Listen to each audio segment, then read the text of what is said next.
Welcome to LeanVerse, where lean thinking meets modern life. I'm your host, Bernadette Hill, and I'm joined by my co-host, Tatiana Sell.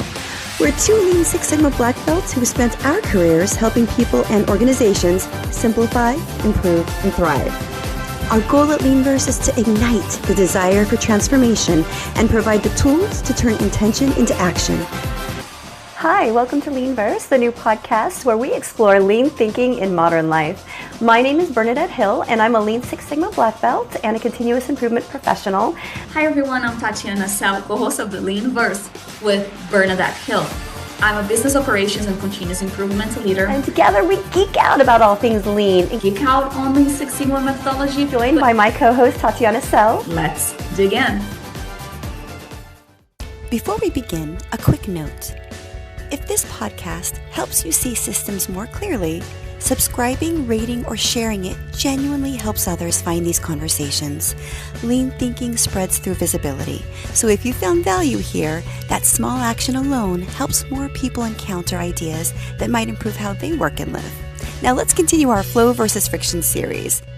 Over the past 3 episodes in our Flow versus Friction series, we've explored 6 of the 8 wastes of lean and how they quietly compound to slow the flow of value.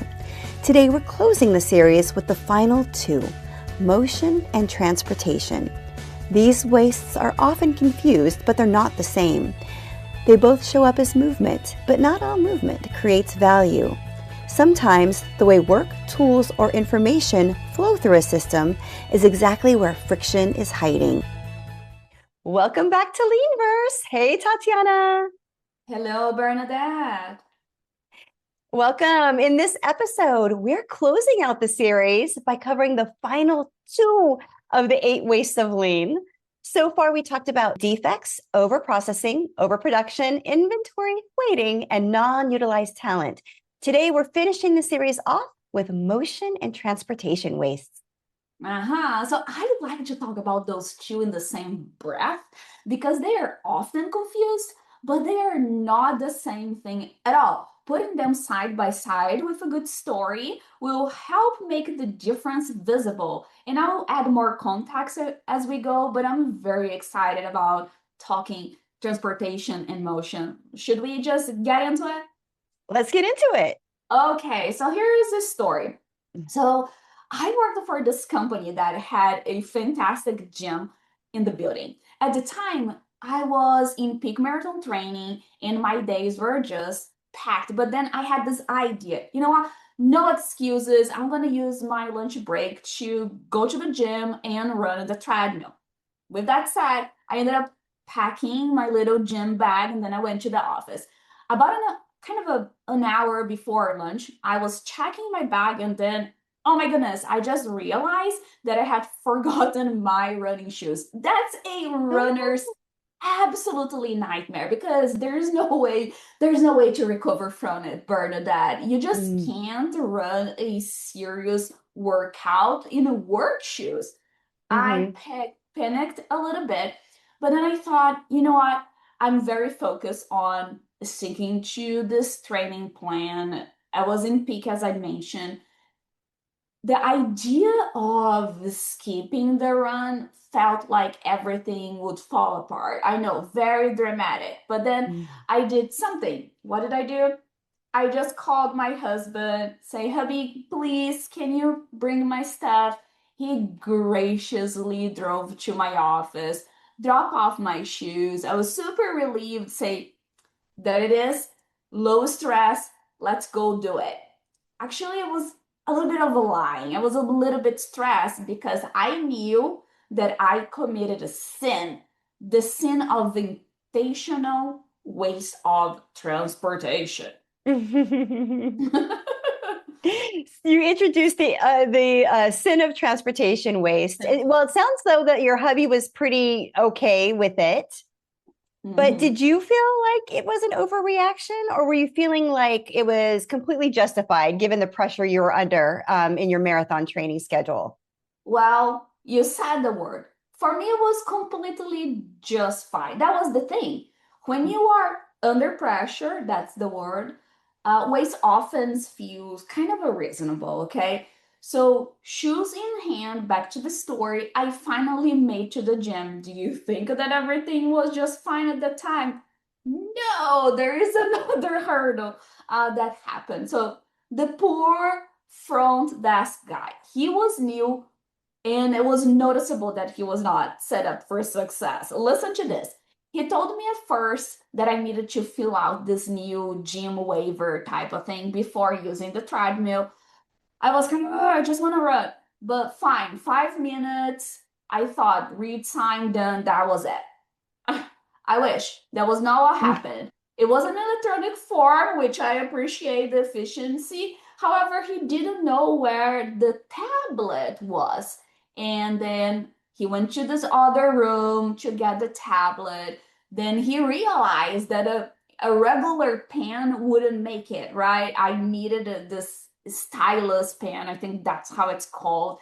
So the guy was there just opening several drawers left and right, going to all the directions. He found it. Then he remembered that he had this kind of a compliance sticker to put on my gym card, and then poof, disappeared to this other room. I thought, oh my goodness. When he was done, he said, "Oh, that's it. Oh, but listen, there's this new gym swag kit that I need to give you." And before I said, "I don't even need this," he just turned and climbed the steps, was reaching this highest shelf, and finally handed it to me. By then, I watched him honestly walk back and forth across the room, the front desk area, more times than I could count. Pure motion, no value added at all. Yeah, I'm exhausted just listening to that. Now, let me ask you a question. As the customer of this process, did you Mhm. care about the gym kit or the filling out the form or the stamping the extra thing on the form? Was that add value to your day?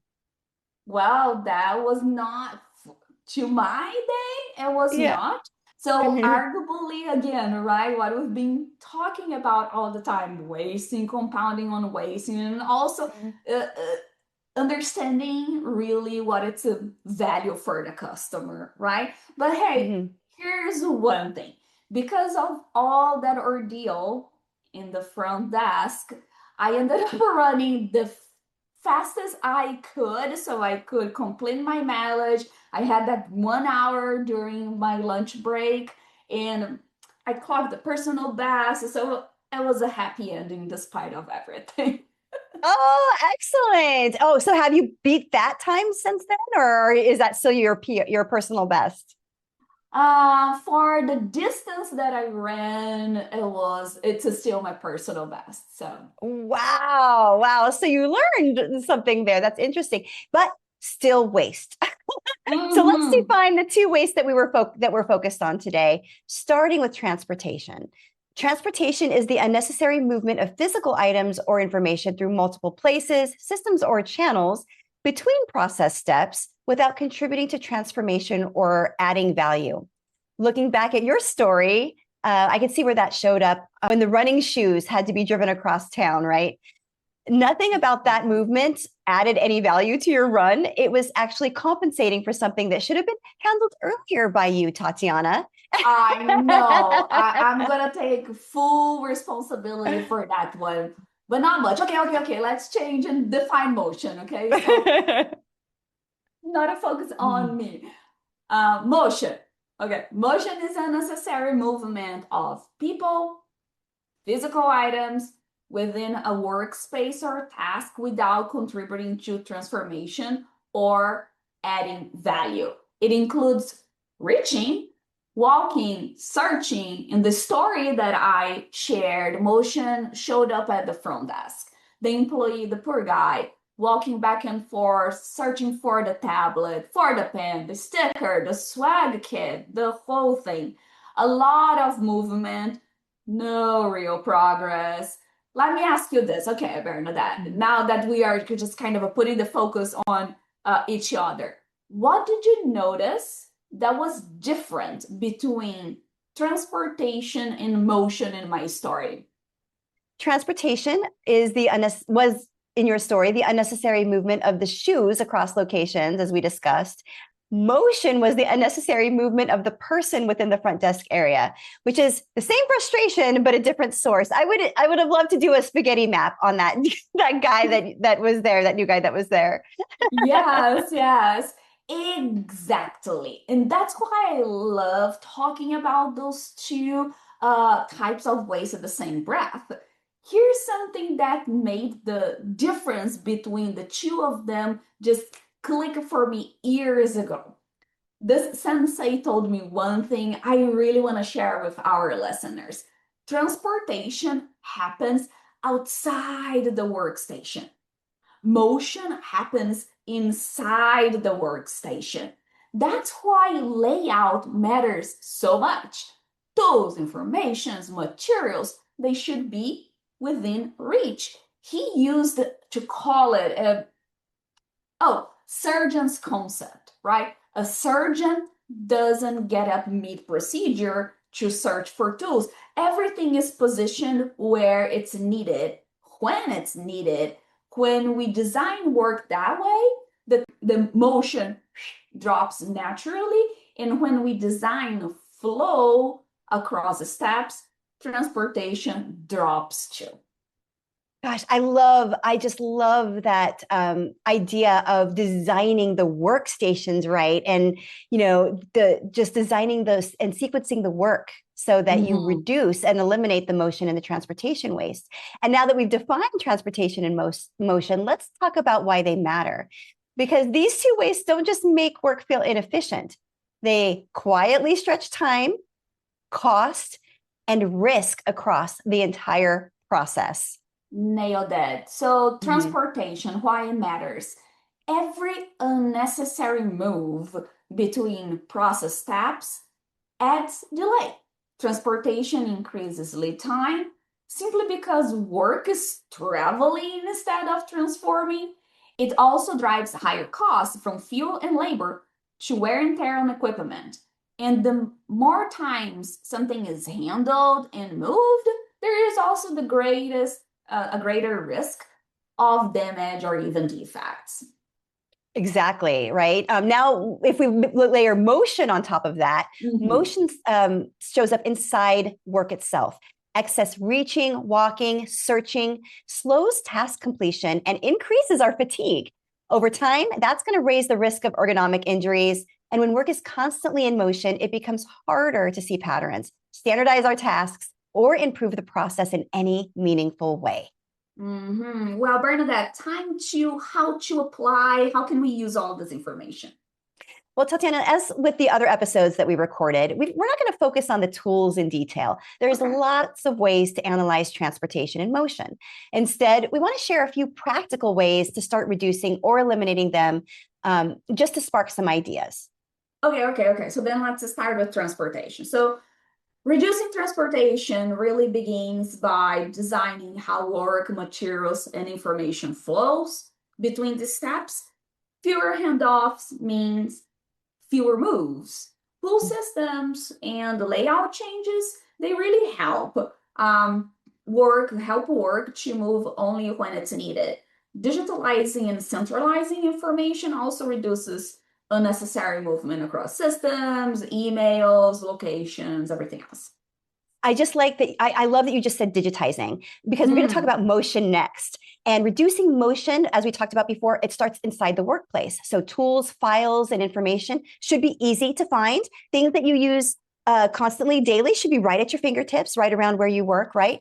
So we're going to, we apply 5S principles. And I know we haven't gone into 5S here, but our Lean folks know that 5S is a workplace organizational system. You use it at home, you can use it at work, but it helps eliminate searching and reaching. And like you mentioned, layouts support that as well, because if we set up ergonomically and not force extra movement, then we have better flow. If we document and improve our standard work, that helps reduce repetitive and unnecessary motion, right? So each one of these ideas, systems, or tactics will help reduce the friction and increase flow. And and that's because, and if we're talking specifically about motion, if we think about what the root cause of motion waste is, it's that things are too far apart, right? They're far apart from each other, or they're hard to find. So what the answer could be, moving things closer together, right? That's the answer to the root cause. Or you eliminate the motion altogether, like you just mentioned. Remember how in the olden days, anytime we had to send a memo, a piece of mail, an interoffice memo, it would go in a big pouch and somebody would take it somewhere, right? To another location. Now we have email. So in some cases, modern day efficiency can be solved with digital tools that may already be at your fingertips. Oh, you just brought me back to the brown envelopes era. Wow. Okay. All right. So that just aged me. No more of this conversation, recap and reflection. Please, Brenda. Yeah, absolutely. I don't want to think about my age either too long. So let's close with a quick recap, right? If work is moving more than it needs to, look for transportation. If people are moving more than they need to, look for motion waste. And that's right. And one important reflection as we wrap up this series, Tatiana, we've spent the last 4 episodes talking about the 8 wastes and their definitions and how they compound and how they make things worse, right? But the goal was never to turn anyone into definition police. In real work, people often see the same problem and call it different wastes. And that's okay. What matters is not the label. What matters is the behavior. Can you see the waste to begin with? Can you name what's getting in the way? And are you willing to reduce or eliminate it? Are you willing to at least do the thought experiments to help you get there, right? That's the work that is involved in reducing and eliminating waste. And if we can do that, we can reduce friction and increase flow, whether that's at work or in your real life. So now we have recapped the 8 wastes of lean through 4 different episodes. Hopefully you have all seen how eliminating and reducing waste in your life and in your work is going to help things flow so much better and make things so much simpler for you.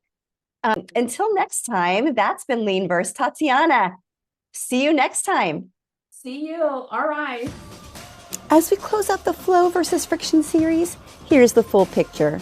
The 8 wastes of lean: defects, overprocessing, overproduction, inventory, waiting, non-utilized talent, motion, and transportation are all different ways friction shows up inside a system. And while each one looks different on the surface, they share a common pattern. They consume time, effort, and attention without creating value.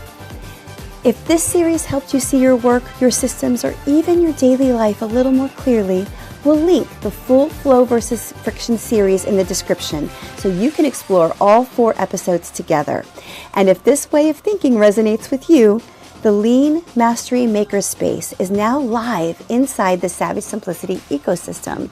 It's a free space designed for people who want to practice lean thinking beyond the tools, to see systems clearly, reduce friction intentionally, and improve without adding noise. You can explore it at savagesimplicityecosystem.circle.so. Because life is complicated, why not make it simpler? LeanVerse is hosted by Bernadette Hill and Tatiana Sell. All episodes are programmed and written by Tatiana Sell and produced and edited by Bernadette Hill.